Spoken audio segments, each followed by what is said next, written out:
so far. We'll build the show weeks in advance, but the show is a living, breathing thing and we have to be reactionary. We're telling stories in real time. 10 left on red, 9. Stand by to animate Plunk 2. What a broadcast director does in esports really is take the producers, run a show, his dream, his vision of what the show should be, and then takes it into a live environment. We have all these different sources, cameras, graphics, video, playback, and all that, and we place it as the announcers and as the analysts and the casters talk about it. The fun part about it is it's all live, as you can hear. So we never get a second take, and that's part of the fun of doing what we do. Ready. Game ready. Game is ready. Game is ready. All right, observers, here we come. Stand by a match to wipe to game and wipe, and we're in game. Game is hot. When you're the in-game director, you obviously cannot see everything that's going on at a certain point in time, so you need to trust that your POVs and your free cams are calling out information for you where they can say, X team is doing this, and you can just push the button without thinking, and you know it's going to be great. Yeah, let's go in our June study, Eva. Going to 3 in 3, 2 on 3. It's also important for the fans that we give them a show that's exciting, and we give the crowd that it's happening moment, like this is going to be it. I know the team gets like a lot of satisfaction out of when we catch something big and you hear the crowd, like everybody starts cheering, and it's just like a really special moment for everybody. 3, 2, 1, 4. I need knock them on 2. Good job, man. Good job. We told all those bubble stories. Good work. Good job. That was great storytelling. Taking ALGS around the globe, it's such an incredible privilege, but it's also an incredible challenge. The first question we ask ourselves is, what can we do to make our fans remember this moment? From the first touch points that people experience when they travel to the arena, when they see the train stations covered in posters before they even enter the arena, it shows that Apex is not just a game. ALGS events always feel like a big family reunion. The passion and love for this game is unlike any other game I've ever experienced. And I hope you all see that passion come through at our events. We will always do everything in our power to give our fans the best experience, both in-game and out. Thank you for being here. Thank you for supporting us. We couldn't do this without you. It's always nice to be able to get an opportunity to give a little love to the amount of time and effort and passion that everyone behind the scenes is putting in to make an event like this work. Over 350 people, I mean, from production to the entire stage crew. It takes truly a village to even get to experience this, and everyone at home just gets to see the results of all of the work, but not the weeks of time that they spent coming here to get it ready. So we love them all. Hopefully you guys are enjoying the product that they're putting on, because we're having a blast doing it. So thank you to everyone that makes ALGS and Apex Legends possible. And I feel like, you know, if you want to give a little bit of love as well here. Yeah, I mean, because I was told to, I absolutely will give love to the production, and thank you guys so much. It is a big family. It's one of those things where the fans, the people behind the scenes that don't get all the credit, the people on the stage, we all have one giant thing in common, and it is loving Apex. So no matter where you're from, who you are, anything about you, we always have that, and it's easy to spark those conversations and have a great time. And it's always the friendships and the families that you build here on stage with each other that are the most important thing. Which is why these shows are so incredible every single time. And the main important part of it is, of course, the competition, which means we've got to get back into these games. We need to find out who's going to be making it through to match point. So our casters, I think, are ready after they've gotten a little bit of a reset. Vicky, Genome, continue the love train, okay? Thank you so much, Glitter. Yeah, it's always a reminder that Apex is a family, right? That's what we're here for. We all love the same game. We all have the same passion, and we get to see the passion from the players behind us and how they're going to be able to figure things out, because this is the elimination round 2 bracket. This is where the stakes are high. So high, Vicky. They almost couldn't be any higher, apart from tomorrow, I suppose. But for 10 of the teams, they won't be there. So I guess it is higher for them. Look, there's a hierarchy we're establishing here. And there's also a hierarchy of maps in this particular series, Vicky. And that's because 2 of them we play 3 times. But Elimination District? Yeah, look, you know what?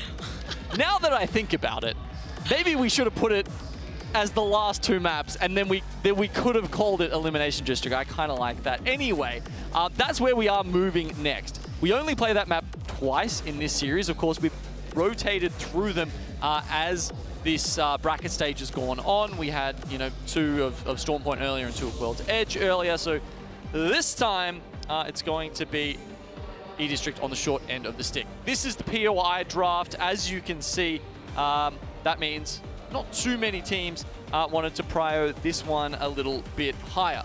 Yeah, this is winners round 1, by the way, guys. So as we get everything loaded up for you, I can tell you that I believe it was GHS and Complexity that wanted to have their pickings at where they wanted to land here for E-District. Something that we have been seeing stretched out across the last few days of the competition are a lot of these teams want to prioritize their POI pick for Storm Point. So Absolutely. On E-District, I understand it seems very even when it comes to the loot, the rotating patterns that we also witnessed for a lot of these players and what they prefer. Yeah, so as we went through the 3 maps in this draft, it kind of went like this. Can you get a Trident on Storm Point? Priority number 1. World's Edge, we're playing it 3 times. Priority number 2. E-District, even POIs, as you mentioned, and only played twice. Priority number 3.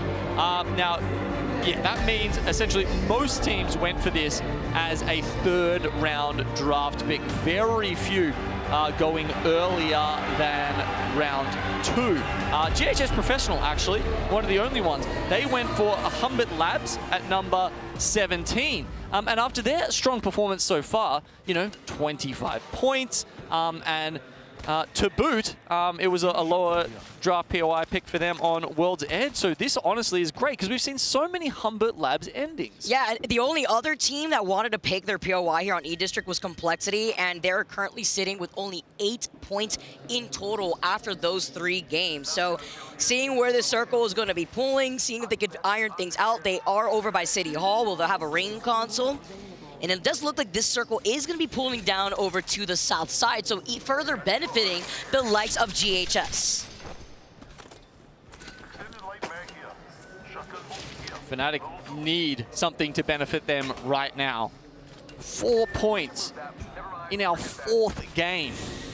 It's not the team we saw on Wednesday and on Thursday leading up to this point. It's tough. I mean, they've got so many fans in the crowd that I know are waiting for that pop-off moment. I mean, we've hit that midway point now at this time. Game number 4. 8 total games here, and you know that when it comes to the elimination round, some teams, they like to play dirty as they need to when they figure out where they stand in the overall standings, how many points they need, how much KP they need to overextend for. Get to see where that next circle is going to be pulling. C9 already on their rotate, while Orglis and Hungry over by Viaduct, they had gotten that ring circle information next to EXO. Fnatic going Street Market, pick 42. Nice little 3rd round pickup for them. They know it's close by, but we've got to change up, Vicky. It's Mirage for Fnatic. Is this something that they want to capitalize on in team fights? That's generally why you go for this. As we talked about, not many legends in the current meta that you'll even be able to hit a survey beacon on. Renaissance Man over here is one of them. Did see them try it out on World's Edge to try to maybe convert into those survey beacons, see where everybody is, but it didn't work out for them. And in this case, maybe they could find that success while we take a look at GHS here on their rotate from Stadium. Envy is waiting in the distance close to the edge of that next zone. Some of these teams, though, when they were denied the opportunity to get these ring consoles now, trying to find themselves in a desperate situation, trying to take these fights. Yeah, it's a negative rotate for them, but because they didn't get one in Humbert Labs, by the looks of it, they didn't want to go down to Old Town, because that would have been... It's a very central-looking first zone. So, yeah, it could have been anywhere, really, and that would have been going away from it. So they sort of take a bit of a gamble here. Unfortunately, it doesn't work out. If they had have gone down to Old Town, they may have been able to sneak up through, say, Shipyard Arcade, and potentially find a good spot down there. You know what I do find interesting in this lobby is that we don't have a Valkyrie. Well, actually, we do have one Valkyrie. It's VKG, but we saw a lot more from some of these squads that wanted to utilize the Valkyrie to get through some of these tight chokes when it comes to some of these rotates too. And Zero Tenacity, who landed Shipyard, had that ring console there, so they were able to get ahead of the curve to find themselves in the middle of that zone, right alongside Disguise. We take a look at Envy. They're trying to tail right behind GHS. Another ring console for them to have access to, while VK Gaming split looting, trying to play for the objectives. They have the Evil Harvester, as they can, again, because they're the only team in this lobby with that Valkyrie. Hopefully the member of them that's closest to this potential fight between GHS and Envy is feeding that information to their team, and after they have got those objectives you were talking about, they can pull up and potentially look for a third party here. Gibby opens up the sky, and here's LD looking on. A nice little mascot to cheer him on up the top of the building there. His teammates seemingly not making any change in direction to come closer and be a part of this fight. Interesting decision. And just to try to play that objective, VK Gaming probably have their Valkyrie over by Stadium to get a scan on the survey beacon, see where everybody is situated in that zone. That's going to be the awareness that they need to know where that zone could be potentially pulling and estimate from there. While GHS are still right next to Envy. Both of these squads neighboring each other completely from their rotate. C9 now, right behind EXO, a squad that had a pretty strong start on World's Edge. K Sweeney running for his life right now. Only 2 members of EXO alive, soon to be only 1 here. Okay. Does get away with it, just for now. Pop up, easy clean up there. So despite Fuda being, oh, actually, sorry, let's just focus on this for a quick second here. Falcons in 11th spot. Again, very close to the cusp, constantly under pressure, but at least they've got a couple of kills on Asia's and Ziki. The Green Strago, who now are stuck as a solo. Rotated all the way over there. Falcons, who land over by Resort, are going to get that 2 KP as they needed. Over by Lotus now, as they're going to be able to approach from that north side. We could expect that solo from Green Stego to perhaps go to Electro Dam, where there is that replicator, try to get that res. As C9 have now left EXO as just a solo. It was the Loba that they had left originally here, so 2 teams now, handicapped with just 1 solo left. Okay. Ring moves even further south. Fnatic, once again in a good spot, but are they willing to play for it? They did well in that dome zone, in between launch site and dome, but you know, couldn't really close it out, played a little too passively, stuck on blue arms until the late game. Will we see a similar instance play out here? Or do they perhaps want to take some fights against 100 Thieves and FaZe Clan, clear their back, and then have a clean rotate into the zone? D-Team's already on their move, coming out of an evac tower. You can see Falcons now going to be able to land on top of a ring console. Such a congested spot, though, Genome, as you can see. Where do you find yourself with so many squads already finding their free real estate in these buildings? Great question. I mean, EXO Clan, they're going out to try and get a res now in Neon Square. Fuda may run into Virtus Pro, who are making their way south above him. Fuda, maybe even the damage leader in this lobby right now. He's done something like 4.5k damage so far. He's been an absolute slayer in this series so far, alongside a couple of others. I think we had Strafing Flame on 4k plus.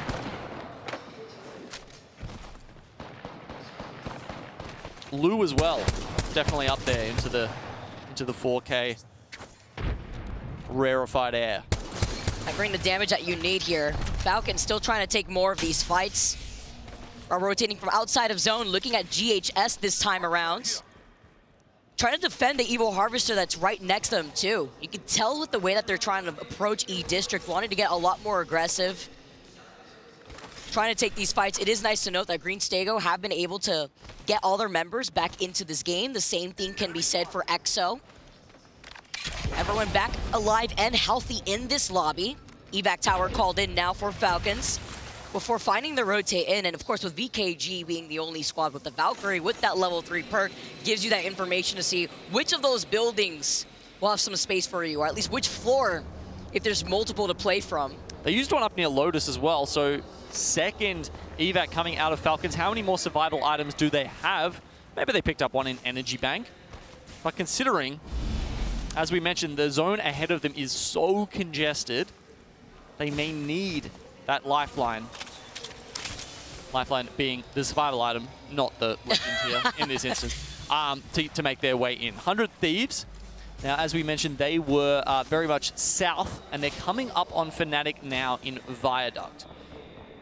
Very fun place to watch a 3v3, by the way, jumping around the different levels and whatnot. But Fnatic have spotted them out a little too early for their liking. Actually pushing into the zone now to try and confirm these kills. This is going to be so hard for 100 Thieves to get away. My personal favorite POI here, too, and it's because of that high to low ground difference that you could try to extend on, especially from the different angles here. But Fnatic holding the high ground, also trying to deny the opportunity to get that ring console that is located in Viaduct from 100 Thieves. They're fixated on this, but what they aren't fixated on is the Mythic Bin to their north on where that next zone is pulling, where Noctum will be able to have access to once this fight is done between Fnatic and 100 Thieves. Yeah, I don't think anyone's beating Noctum to that one. That is right on top of them.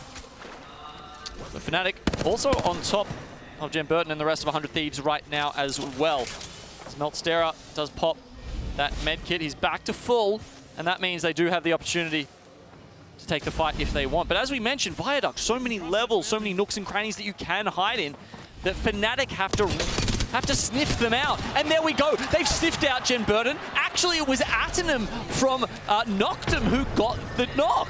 Yeah, they were able to not only get that Mythic Bin, but now they can pepper with the third-party opportunity from a distance. They see the fighting happening right before their eyes. Fnatic now are going to try to reset. Looking down below at 100 Thieves, seeing that they were able to get that res. Timmy won. He's able to pop that bat.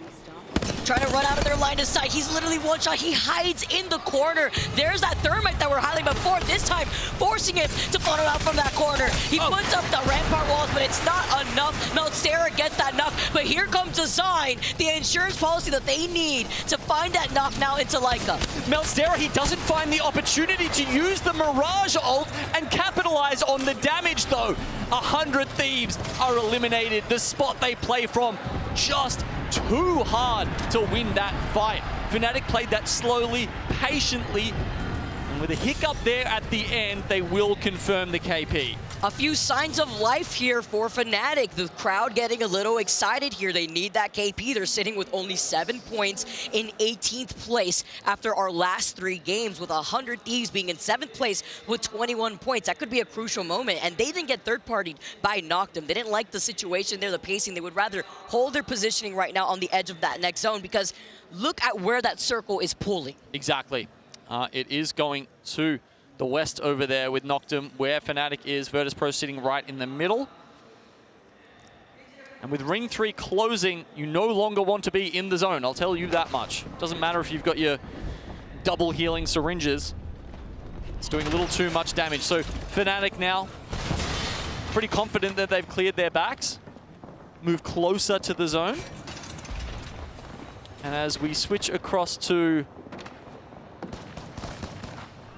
where is this? The north side. Yeah, northwest phase is sitting near Augurs and Hungry Dragons and Complexity. Yeah, this is Graceful's favorite POI, by the way. A lot of coexisting spots here for a lot of these teams to face off against the Canal. You can see FaZe in one corner, Falcons right in the middle, EXO on the other side. LG looking at this fight. EXO get eliminated from what was left of K-Swinny. Falcons finally chase them down. Again, more KP going in their pockets. That cannot be ignored now, as FaZe are looking down at Dragons. FaZe currently have the Evil Shield advantage for that fight. FaZe 12, Dragons 11. Who knows? This could be a fight that determines their fate. If we fast forward a couple of games' time. This wall is great here. It is blocking off so much access for the teams. They'll set up a rampart wall. Pack it up, move it forward a little bit. Gibby ults and nades, push FaZe clan back. JMW doesn't even want to use his mobile shield. He says, no, I've got the meds to tank this. And it's a good result. They push Dragons out. Still very desperate to try to take that fight, but still also looking behind him, right? Oh, the stick! Following up here too, just as a duo, holding on to the high ground, GHS. Just trying to let the Sheila do the rest of the work, but the circle is about to close in the next 5 seconds. They have to start moving forward.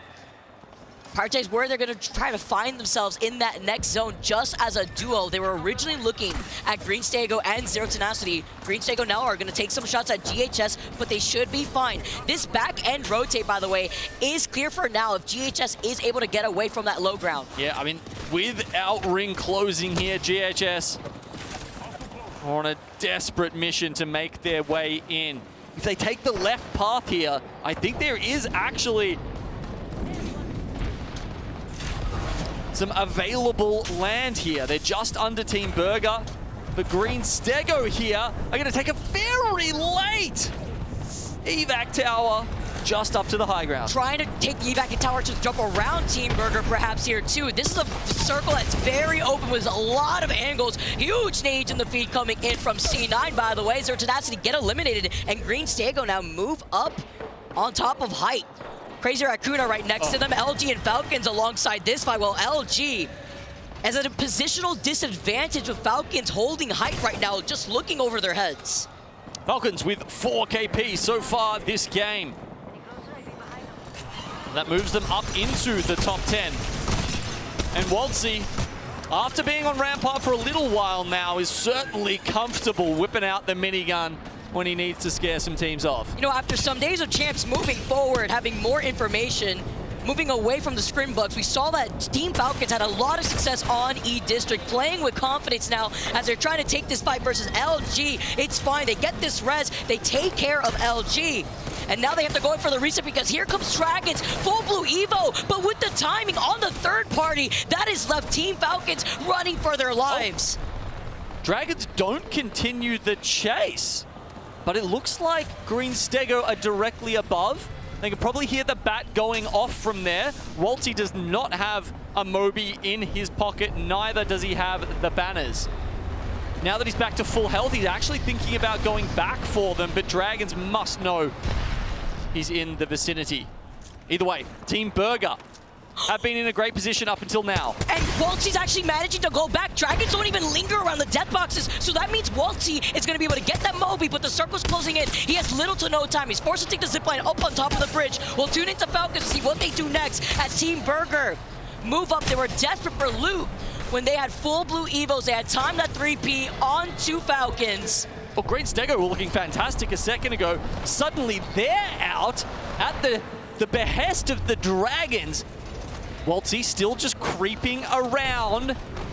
Meanwhile, VP sitting below Team Burger and Envy. Calling him out with C9. Dragons get eliminated. Orcless and Hungry trying to take this fight. Nice timing here. Just letting the Massive unleash, getting that next knock. Waltzy was called out. Falcons get eliminated. FaZe meet them back in the lobby. 8 squads left.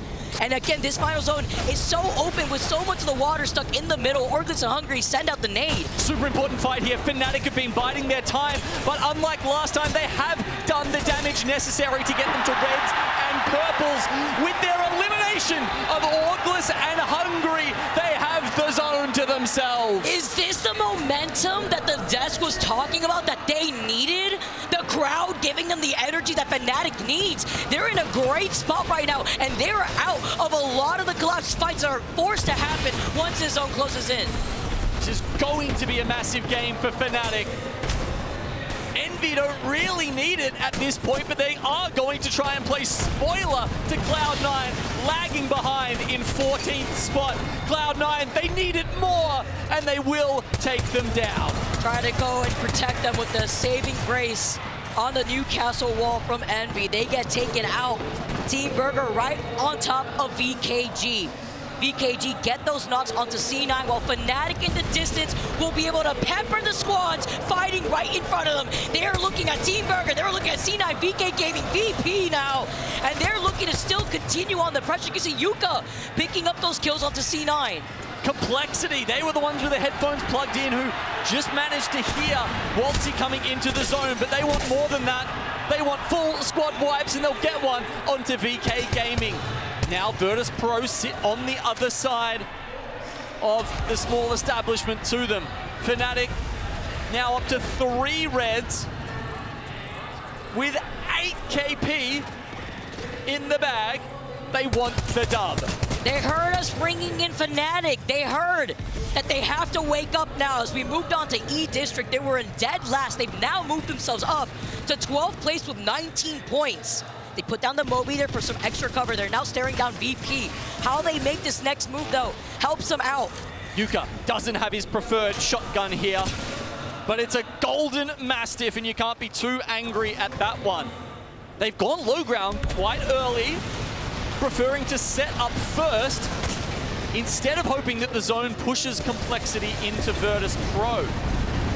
And now, with the bombardments ringing out, the timer on VP to use this high ground to their advantages is diminishing. What's scary in a last fight like this is what can the Mirage do versus the Ramparts that are left in this lobby. You don't have a Sheila to deal with the remaining teams. Playing split position Leica away, managed to get right back side by side with the rest of Fnatic. VP are staring them down, trying to mow them down.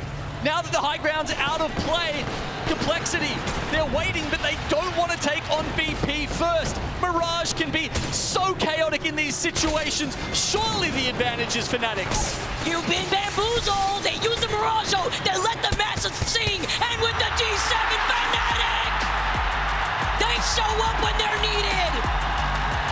The crowd roars. They've been waiting for this. A shadow of their day 1 and 2 performances step back into the light.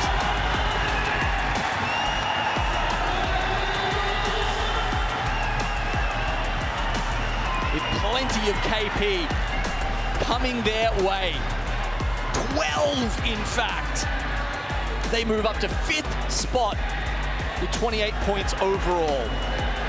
7.5k damage in a single game. Exactly what we know these 3 lads are capable of. That's crazy. Let's not forget, we saw them make their rotate from Street Market over by Viaduct, take care of 100 Thieves, did not third-party them, instead played safe, and then still was able to rotate safely away from Knock to find themselves on the other end of where that zone had pulled. A much-needed dub and crazy KP for a team that once again was in 20th place and now has elevated themselves into 5th with 28 points. Multiple mascots on the desk there helping them along to their win. Along to 24 points. It's a big game. It's a very big game. Quick reminder, 40-ish points, what the teams want. Fnatic have eclipsed half of that in a single game here. Considering they picked up 4 in the other 3 games, Vicky, that is a big result. At least it's a good sign that we still have more E-District, though, if they could play into their advantage with that. Yep. And, you know, that was their 3rd pick, by the way. As it should be, as we talked about before. But still.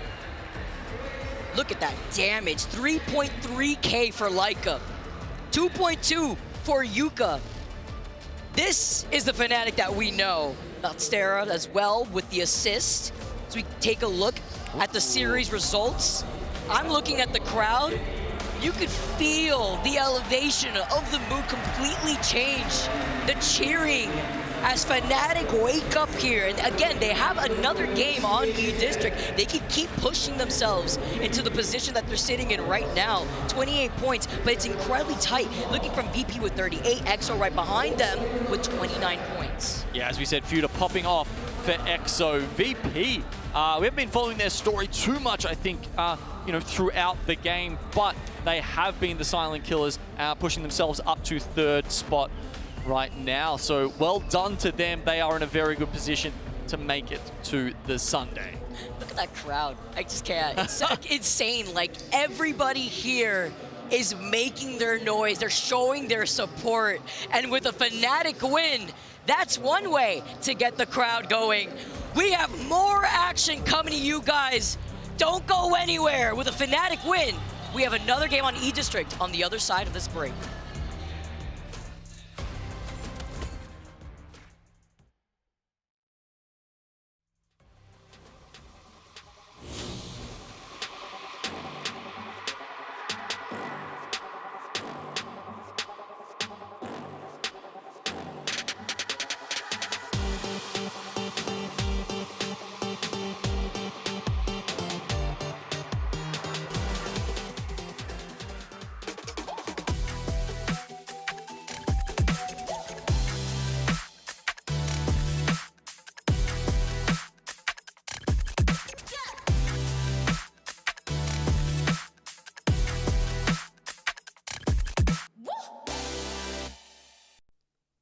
Sony In Zone, the official monitor of the Apex Legends Global Series.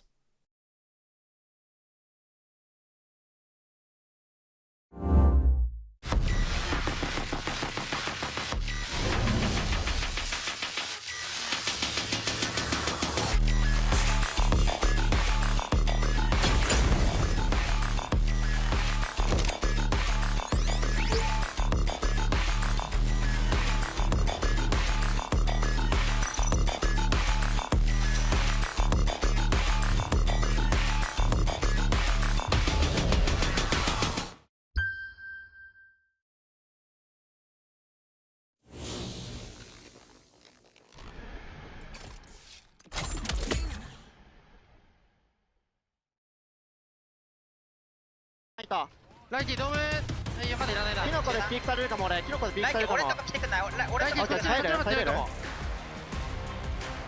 左4勝。ドームで右下だね。ドームで右下じゃない俺ら。いける？いや右下だね。右下だね。こいつら見て割り切らせろ。オッケー。ゆっくりね。右。キル。上。この点。上。オミ。やーい。Well, Fnatic make the hometown crowd go wild with a win in game number 4. Welcome back, of course, everybody to the Apex Legends Global Series Championship here in Sapporo, Japan.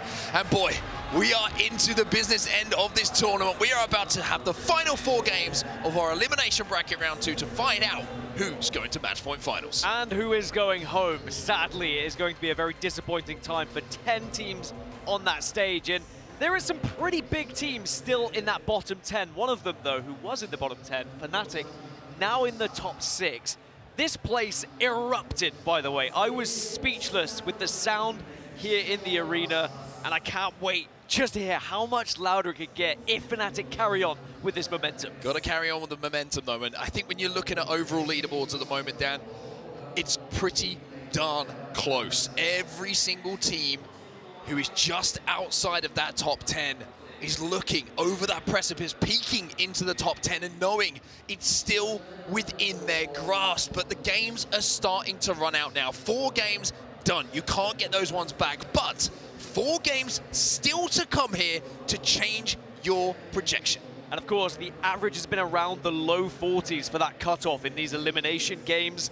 And so many of these teams are still on the mid-20s, the high 20s. You are not even safe. Fnatic, not safe despite having that big win for themselves. The only teams, realistically, that should be safe, Envy and VK Gaming, maybe Virtus.pro, but again, still that is debatable with the points that we have seen scored so far in these bracket stages. So everything still to play for. One more match on E-District, and then we move over to Storm Point. So E-District gets one more outing to find out who is going to pick up the points and maybe push themselves into that top 10, and almost, you know, more disconcertingly for those in the top 10, who is going to fall out knowing that the games are slipping through their fingers.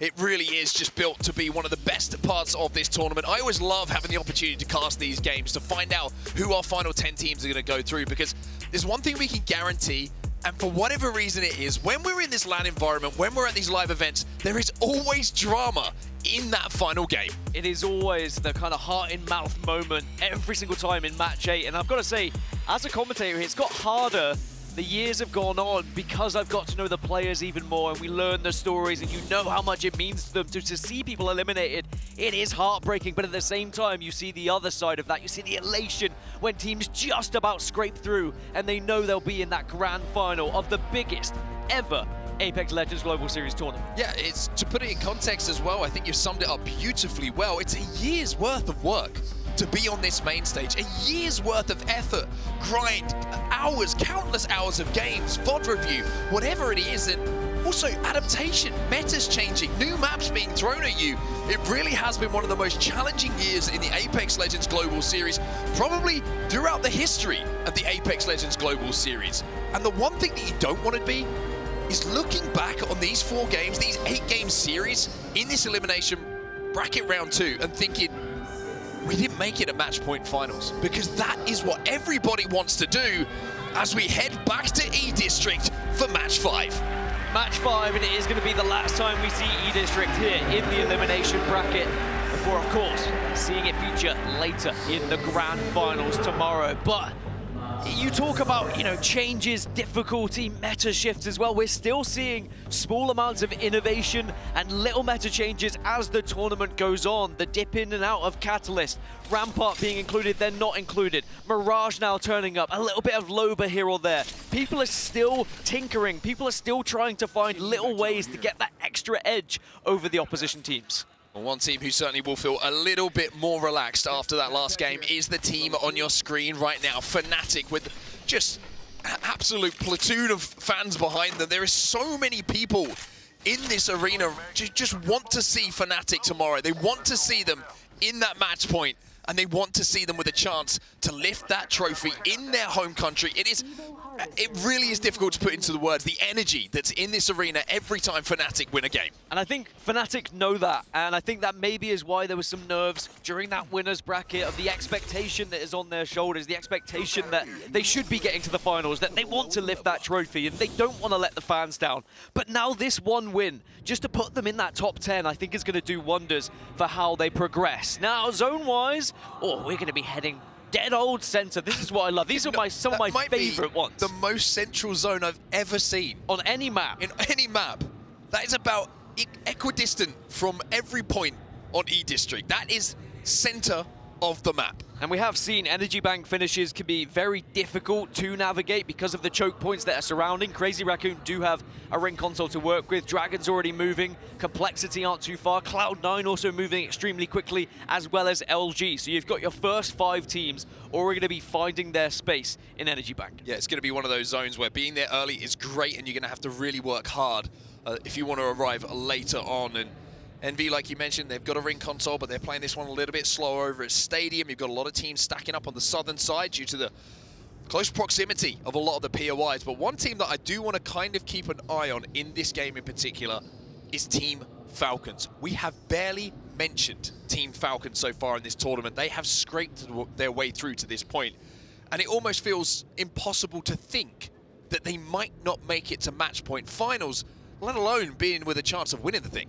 And you're left scratching your head a little bit. You know, Team Falcons throughout scrims, #1 in everything. On every map in terms of average points scored, the way they were playing, they looked ruthless. And then they turn up to this tournament and it just feels like they're a little bit flat in some of their fights. And I feel like there's so many other teams in this tournament that are more confident in their engagements right now. And the further we go on with Falcons, they seem to be losing that confidence, that trust in themselves. And all they need is one fight, one win, and we will see the resurgence of Team Falcons because we know what they're capable of. But there is, again, a lot of pressure on this squad. It's almost a term that I hate to use because I don't like the word, but there's like a swagger about Team Falcons when they're playing well. There's a almost overconfidence when they're playing well. It's a lobby which they feel no one else deserves to be in because they are that much better. That's when they play their best Apex.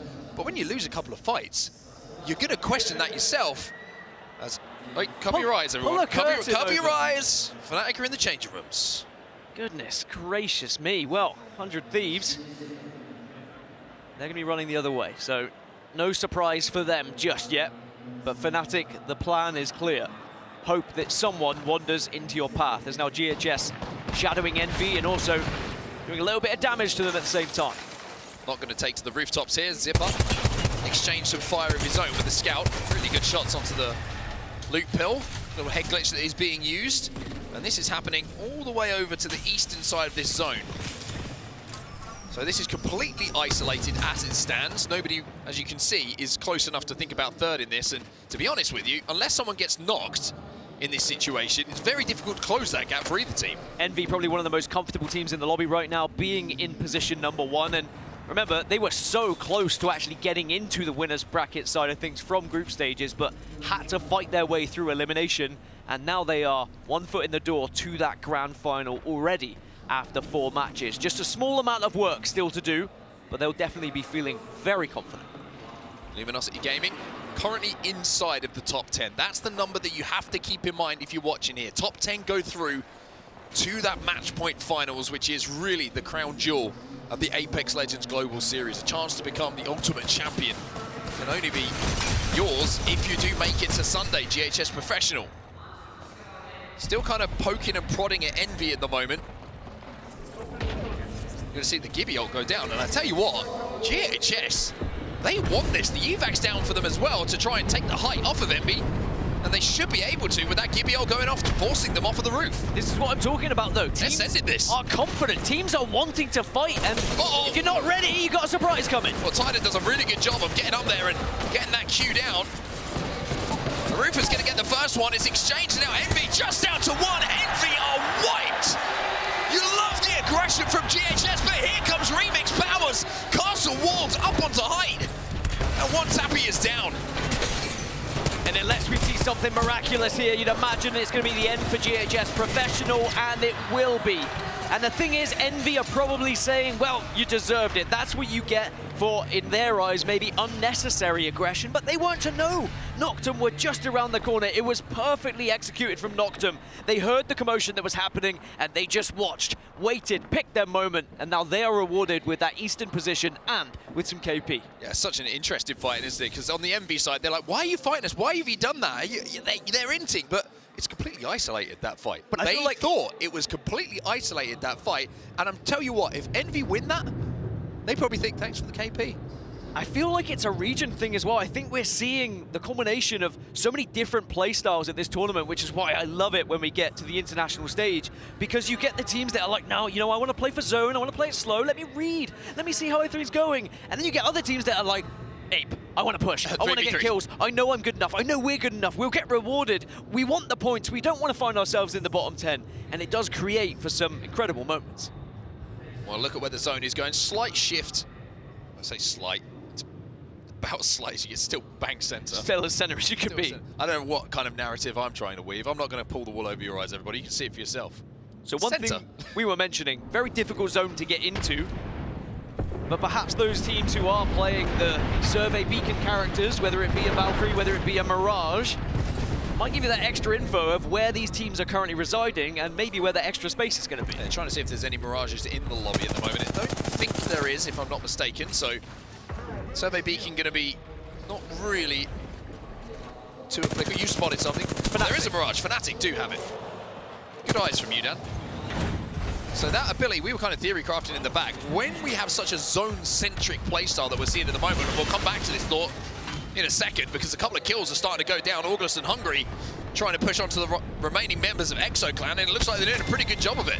Yeah, they've been able to get 2. EXO are going to try and scarper away and survive and maybe get back up to a full 3-0. Tenacity were in the area, but they're also leaving it. They don't fancy it. And Fnatic are in the southwest of the map and will be joining. And I think what Mark was going to start talking about was that Mirage and how it really can impact things having access to a survey beacon. Yeah, for sure. I mean, if you look at where the lay of the land is on the map overhead at the moment, the only teams who can find out where everybody is with the survey beacon is going to be the team with Mirage.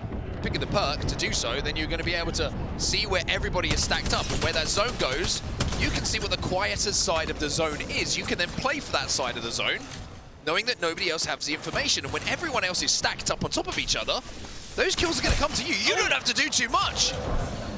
But Kimchi's got a job to do here, and it's get Monsoon back on his feet. BKG also on Valkyrie, so that's another team that'll be able to use that survey beacon to their advantage. But Complexity are just hoping to stabilize a little bit here, because this is a nice position. You can actually set up, utilize the amped cover, get the Newcastle wall down. But they are very much being pressured by VP right now. Now, speaking of Fnatic, previous winners, and of course, the hometown heroes are going to be down on the south, but they've run into Zero Tenacity, who actually came back on themselves a little bit. And now Fnatic are being held out. They were coming for this survey beacon that you can see right in front of them, but whether they get the chance to use it or not is going to be another question. Nice little spray coming in from Leica with that Nemesis. Monstera on the Mirage, who may be the one that they're trying to get towards a couple of beacons for later on. For now, though, Yuka taking a little bit of an off angle. He wants to be the aggressor here. You can see just playing a little bit away from his teammates. But instead, it looks like a little retreat to the safety and the warm embrace of his two teammates to think about what the next play is, as K-Swinny just tries to kind of wander past everyone and say, don't worry about me. You guys get on with what you need to get on with. Uh-oh. Oh. Didn't work. Didn't work. Exoclan eliminated. K-Swinny tried to make himself as small as possible, but unfortunately, doesn't matter how small you are, you're still playing a legend who is a meatball. Well, Fnatic will take the extra little bit of loot. And of course, the extra KP, one step closer to the grand finals. 29 points now. DSG, by the way, they're going to jump on Dragons. Dragons trying to cast a wall, trying to slam them away just to buy the time to play the back of this bubble and maybe think about healing. The only problem is the counter slammers come in and Disguise are trying now to push this. A couple of nades on the outside of this bubble. They're going to have to bide their time as now it goes down. But Pricey, out of nowhere, from distance from Team Burger, gets involved himself. And look how isolated this fight is. There are other teams, so you don't want this to go on too long. You need to have a plan B, but they are going to be able to set up a base here, and I think they're just forcing Dragons back and saying, well, we'll just take this spot. Oh, Tick 1 HP got absolutely focus fired by 3 members there, but just about managed to stay on his feet. That could have been a very different turnout if he would have managed to go down there. Disguised, playing under one of the bridges that you can see on your screen, still poking and prodding at Dragons, but nobody really in a position to be aggressive in this situation. So difficult to beat, because you know there's so many teams now stacked up inside of Energy Bank that if you force this and one player gets knocked, there's more than likely an opportunity for someone to come and third it. They did force Dragons back a little bit, bullied them slightly, took the lunch money, but Dragons are still there to come again as the zone is going to shift further south. Now, you can see it's going to be really good news for the teams that are already there, but it's also great news for those who are on the edge, because they're going to be very close to it, like Fnatic, Zero Tenacity, and Noctum. Noctum, like you mentioned, actually picked up the Mythic bin as well, so they're going to be leveled up with their Evos, they're going to have some good weapons to play with, and by the looks of things, going to have a pretty quiet side of the zone as well. However, things aren't looking so quiet for Fnatic right now. You're going to see a Mirage ult being popped. Timmy's checking all the clones just to see which one has a pulse. And now he's going to move in and take down Leica. Great shot from Timmy, ensures that they still have the 3 versus 2 advantage here. They are not being too aggressive. They are very aware that someone could be in the vicinity. Leica, though, he's going to get back up. The Fnatic, even though they're weak, have somehow or other managed to reset here. Yeah, I think these just didn't want to push that. They were scared. They were very concerned someone else was going to push up on them. They said these kills are not worth it for our position right now. Fnatic are still in a very tough spot though, but they're making it work. There's not much of that castle wall left. I'm not gonna put too many hopes. They have to be aggressive on them holding that spot. Like you say, they have no choice here but to be aggressive. I liked how Yuka tried to take a bit of space there. If he hits one shot, they're trying to buy the time for the bubble. Now that they've got the bubble, they can reset, get full health, and now they can go and do some damage. Like he's gonna get the first one. Monstera will go down as well. Now it's up to Yuka. He's going to try and stick the res here. Zinky's left on his own, but here come 100 Thieves. They will third this surely and pick up the pixies, but no! Once again, as Fnatic will fall, 100 Thieves look like they're not sure if they want to go forward or back. 100 Thieves, I thought it was just perfect patience, and they were almost waiting for that fight to happen, but they seem very reserved, very reluctant. And maybe there's just a call that they believe their position would be better if they're not taking these fights. I mean, I don't blame them. We have seen so many crazy third parties, and perhaps they saw LG in the distance or Dragons in the distance, I'm not sure. But something spooked them. I think upon reflection, they made the right decision. I think you're quite right. There was a lot of teams who were just maybe sending 1 or 2 of their players just to have a little peek. And if 100 Thieves commit to that fight, and like we say, one goes down, then all of a sudden it can change. LG finding out themselves. Sykes now going in with the Eva Raid's going to even up the numbers. Really big damage coming in from Sykes. Just needs to try and finish this fight off, though.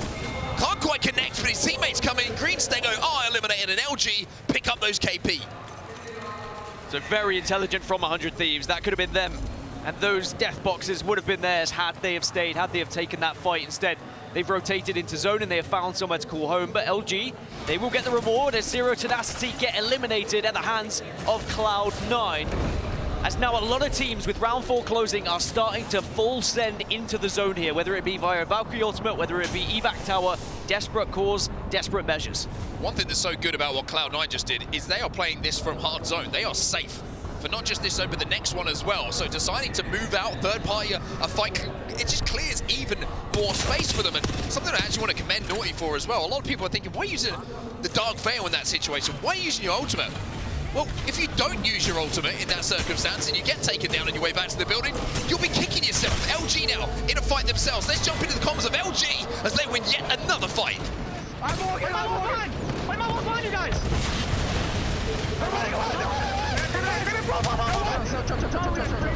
You can rest. They're running up.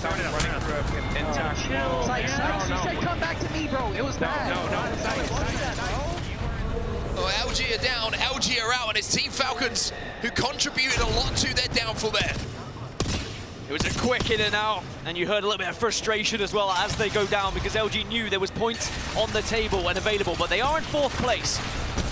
So not too much frustration. Now a team who does need points is Team Falcons, and it's DSG on the receiving end of Sheila right now. I mean, everybody at the moment is just trying to play any cover they can. Arctic's going to go down. Player K is going to be able to stick this res. Should be able to stick a second one as well. And I tell you what, if Falcons peek and try and push, he has that Kraber in the back pocket as well and could do some damage. Bubble's gone down. DSG playing this as defensive as they can, and Falcons maybe are just waiting for their time to pop in and pop some heads. But DSG are navigating these hedges very successfully, making it pretty annoying for Falcons, but they've got the reward they were searching for, extra loot. Well, I was going to say, extra loot is great, but don't get caught looting when you know that DSG are still so close, and you know that Player K still has this Kraber in his hands. It's a little bit of a risky decision to loot in that situation, I will say, from Falcons, but it looks like both teams are going to survive here. Must have been desperate, really, to take that decision, but DSG are going to force their way in with the bubble, have the Kraber, of course, but Falcons are going to be behind them. As now with the zone closing, there's about 6 teams not inside this zone. All are going to have to fight to try and find any space. Falcons are one of those teams. Al gets a crack. Zero will find a kill, though, onto DSG. And now is that the opportunity they need? DSG will be taken down. Falcons get the wipe. And it's thanks to the Sheila of Waltzy and the scout that comes from Zero. Falcons now will control the northwest, but they need to get something down to give them some protection. But this is where all the commotion's happening at the moment. Crazy Raccoon, Falcons, FaZe, Dragons, Virtus Pro, all up here on the north. Well, Falcons, unfortunately, Zero's gone down for you. Thank you from Crazy Raccoon. On your screen right now alongside his teammates. He's putting the pain onto Falcons. The question is, did Falcons manage to get the res? If I'm not mistaken, they would have got it back up, and yes indeed, but here come Cloud9, and there is the slam from Shuby. Falcons eliminated as Cloud9 take their spot. Again, incredible confidence from Cloud9, but now they've used their ultimates. ALGS and Hungary are trying to push in as Burger watch over. Let's jump into Elicit It with Team Burger.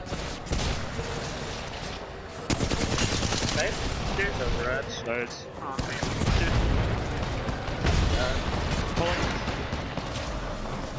If we can survive 5 more seconds, I can bump. Just chill. Yeah. Batting. They're trying to push. Bump. Bump. Ranging. Walls up. The banner. Can we maybe wall over here? They're still there. Yeah. Yeah, wall over here, wall over here. Bro, I can't. Holy fuck. Same. I can't help. Something. What do you need? Bat? I've dropped the Phoenix. I mean, you thought the Team Burger were dead to rights, but somehow they survived the onslaught of grenades, frag grenades, arc stars, anything that got thrown at them. It wasn't enough to squash them. Sometimes just another team can be your blessing. They can save you just by taking away that attention from the squad that was shooting at you. Now Team Burger have been joined dead center by Virtus Pro, ALGS and Hungary. One of the first teams that have to move here, and the decision is going to be a tough one of which angle they try and take. Crazy Raccoon, VK Gaming, FaZe Clan, all within about a hair's breadth of each other. As the zone will now force everybody to take action. St. Jude's waiting for the perfect opportunity now to pop that Gibraltar ultimate down. Tinks are coming in, but they're not the damage they would have wanted here. Not going to force that team off of height as they would have wanted, and now they have to rethink what the plan's going to be. This is where saving your castle wall is going to be very important as well. You might be able to create some space a little bit later. Team Burger have just lost one. That defensive bombardment has done the damage. FaZe Clan also just got a respawn, by the way. Mayhem here in this final zone. Finally, they're going to bubble here, Crazy Raccoon, and they were one of the last teams to bubble, but look how close everybody is. Somebody has to be evicted this, quite simply. Not enough beds at the inn for everyone to be comfortable here. Let's Crazy Raccoon go crazy onto Dragons and take them down. Can they survive though? FaZe are going to be the next target. Missing a couple of shots. Oh! Will finish him off. But I think Crazy Raccoon are also going to go down here. 5 squads suddenly remain. 1, 2, 3 just fell like that. And it's Complexity, who might be the last to move in here. Noctum Esports trying to hold the ground as well. The slam will come in just to buy them some time. VP gone in the meantime. We have 3 squads remaining in our final circle. Make that 2, as now Noctum looks to close out on Complexity, and Noctum Esports will win game number 5. The E-District specialists do it again. Somehow, some way, they find a way to get it done on this map. And just in the nick of time, we do not see E-District again here in the finals of the elimination. We go to Storm Point, but they've got the points they needed. What an end game. What an end game that is. That's why we love this game. Just the pressure on every single decision. You can feel it, you can see it through your own eyes. It really is different. The more days that pass in this tournament, the more games that pass in this tournament, and the more that the pressure ramps up, every decision matters. And for Noctum Esports to get it done on E-District, like you say, where they have been so good this tournament, knowing this is the last opportunity, it's a massive moment for them. That is their 4th win on E-District so far this tournament. And that is scary for anyone else who's in that finals lobby, because if they do get there, suddenly E-District, they become that team. And on match point format, you never know. So you've really got to worry about these teams. They do seem to specialize on these maps. Now, Noctum, 22 points. They send themselves up to 4th position in the overalls, by the way. Complexity also getting to that final circle. Only the 1 kill, but they'll be delighted to put a consistent 10 points on the board as well. And then ALGS and Hungry, 14. Boy, did they need that. They certainly did indeed. Crazy Raccoon as well, involved in the end game. Weren't able to quite close out. It was a very busy side of zone for them to try and move through it. And I've got to be honest, we've only done 1 game now. I'm kind of out of breath, to be honest. Give me a minute. I'll be back. I've got 3 more in me. It was one of those games, wasn't it, where there was just, there was 9 squads as the zone was closing. And like you said, no more beds in the inn, but there was literally no room to play. And everyone trying to bubble, everyone trying to take that extra little bit of space, but eventually forced into those fights. But 3 teams who desperately needed points here in this elimination final, and boy, did they find them. And I think the worrying thing is, for some of those teams who were hovering around 5th through 9th, the likes of Complexity, the likes of ALGS and Hungry, they catch up and they join those bubble teams now. Well, if you wanted to know how close it is, I have never seen something like this. Insane. Take yourself to 5th, okay? It's close above 5th. 5th place is LG, 30 points. Fnatic, 29. GHS, 29. Exoclan, 29. ALGS and Hungry, 29. Team Falcons, 29. Complexity in 11th place, 28. You can keep going. Cloud9, 27. Ridiculous. Green Sego, 26. Absolutely ridiculous. Dragon, 25. You can keep going down to Team Burger, even down to FaZe. Like, this is insane. 1 win can send you into that top 10. Even Zero Tenacity, if they have a big game, they could be right up there in the mix of things as well. And the wild thing is, even VP, who are 1st place at the moment, 46 points. They have 3 dud games now. There's a chance that you might just slip out. That's how crazy it is. Now, don't get me wrong, VP in the driver's seat. Yes. But 3 games is a lot of Apex, Dan. It's a lot of Apex. It is. I would like to think that plus 40 should have you safe. But again, we've seen crazier things happen, and all it takes is one team being very unsuccessful in the lobby, and suddenly there is a lot more points that start to be shared between those teams who are in that chasing pack. I'm sure the mathematicians out there will start to realize what is actually possible for all of these squads, but the fact of the matter is, it is arguably one of the tightest lobbies we've ever seen. A beautiful, beautiful shot. Some of the beautiful people who have been in the building for 4 days now. And I tell you what, the moments just keep getting better and better. I mean, like we said, I have never seen a lobby this close when it comes to scoring. How many 29s was it? 5 in a row? 6 in a row? I lost count, there was that many. Like that. There was a lot of 29s. And honestly, one game completely changes not just the lobby, but potentially these teams, you know, opportunity to make it through to tomorrow, to match point finals and have a chance at the championship. It could be one kill, it could be one res. It's just lock in, everyone. Lock in, enjoy it. It's quite scary, really, if you think about it, isn't it? I think that's the worry for a lot of these teams, because there is a lot still to come. 3 more matches here in the elimination final. Plenty to play for. Don't go anywhere. We will be right back.